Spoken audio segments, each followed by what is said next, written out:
دي الفكره يعني. فالله المستعان يعني، ربنا يقدم ما فيه الخير، ان الواحد يتمنى الخير لغيره ويحب غيره. بس كلامنا كان زمان اكتر من اول، اتربينا عليه يعني. السلام عليكم ورحمة الله. معنا الدكتور محمد الفيض المصري، هو يتكلم عليكم على المصر وعلى التجربة ديالو في الحياة. يعطيك العافيه يا استاذ الفاضل.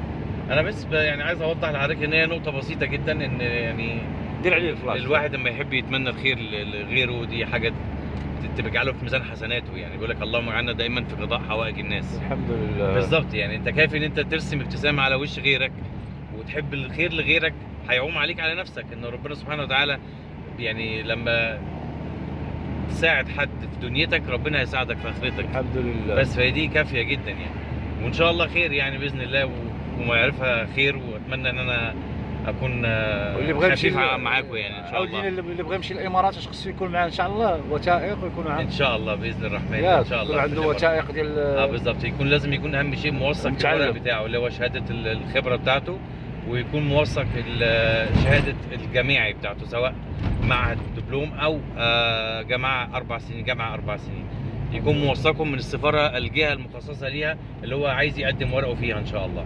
والله المستعان، وربنا يعني يقدرنا نعمل الخير ان شاء الله باذن الله. الحمد لله. باذن الله. ومعكم الدراري كل واحد من الاخ الكريم اللي هو اللور من عايش في الامارات، كيعيش في الامارات. والاخ الاخر ديال الضوء ديال الاخ الاخر اللي من تركيا مسكين تا هو الله جا. والاخ كريم تا هو كان في تركيا ياك. هذا الاخ تا هو قنيطري كان في تركيا، تا هو تركيا الله جا. والحمد لله راه انسان كيدير الاسباب والكمال على الله ان شاء الله. امين يا رب. الله يفرج على الجميع.